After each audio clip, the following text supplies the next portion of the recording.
বাংলাদেশ জিন্দাবাদ জিন্দাবাদ, তারেক জিয়া জিন্দাবাদ জিন্দাবাদ।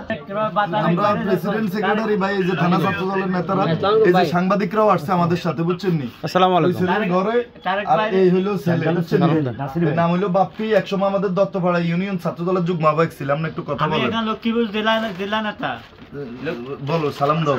এই যে রাকিব ভাই, এই নাসির ভাই, প্রেসিডেন্ট সেক্রেটারি। আসসালামু আলাইকুম, ভালো আছেন? ওয়ালাইকুম আসসালাম। কি অবস্থা এখন? আছি ভালোই। আমার জন্য দোয়া করবেন।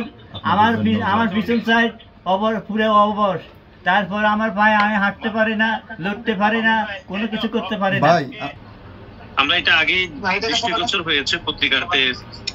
শেল্টার দিতে যায় না, শেল্টার দিতে যায় না, অনেক পুরান লোক হচ্ছে চিকিৎসার বিষয়ে যাবতীয় প্রশ্নপত্র নিয়ে ওনাকে ঢাকায় আনার বিষয়ে বলেছে। এটা একটা ইতিবাচক ঘটনা। এই যে গত 17 বছর ধরে যে আওয়ামী লীগ দুঃশাসনের কারণে বিশেষ করে ছাত্রলীগ সন্ত্রাসীরা ছাত্র দলের নেতা কর্মীদেরকে যেরকম হামলা করেছে, আপনারা অতীতে দেখেছেন যে লক্ষ্মীপুরে আমাদের কিরকম গণতান্ত্রিক আন্দোলন হয়েছে, সেখানে আমাদের ছাত্র দলের অনেক নেতা কর্মী শহীদ হয়েছেন। এটা আপনারা আমাদের থেকে আরো ভালো জানেন।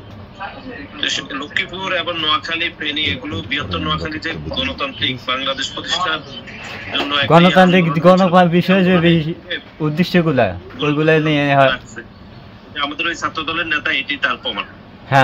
আমরা চিকিৎসা খবর রাখবো, ঢাকায় আসলে আমরা দেখাশোনা করবো ইনশাআল্লাহ। আসলে বিগত ফ্যাসিস্ট সরকারের আমলে ছাত্রলীগ কর্তৃক কয়েকবার হামলার শিকার হয়ে আজকে আমাদের দত্তপাড়া ইউনিয়ন ছাত্র দলের সাবেক যুগ্ম আহ্বায়ক বাপ্পি শারীরিক ভারসাম্যহীনতায় সে ভুগছে। তো আপনারা অবগত আছেন যে তার ফ্যামিলি একটি বিএনপি ফ্যামিলি। তাদের ফ্যামিলির সকলেই আমাদের বিএনপির রাজনীতির সাথে সরাসরি ওতপ্রোতভাবে জড়িত। তার আপন বড় ভাই আমাদের যুবদল করে। তো আসলে দীর্ঘদিন চিকিৎসার অভাবে সে বাসায় ছিল। ইতিমধ্যে আমাদের চন্দ্রগঞ্জ থানা ছাত্রদল এবং আমাদের জেলা ছাত্র দলের সমন্বয়ে আমরা একটি টিম গত কিছুদিন আগে পাঠিয়েছিলাম। তার পূর্বে আমাদের মিডিয়ার, ইলেকট্রনিক মিডিয়া এবং প্রিন্ট মিডিয়ার মাধ্যমে, ফেসবুকের মাধ্যমে আমাদের কেন্দ্রীয় ছাত্র দলের দৃষ্টিগোচর হয় এবং সেটি আমাদের দেশনায়ক তারেক রহমানের দৃষ্টিগোচরে আসলে তিনি তার সম্পূর্ণ চিকিৎসার দায় দায়িত্ব বহন করেন।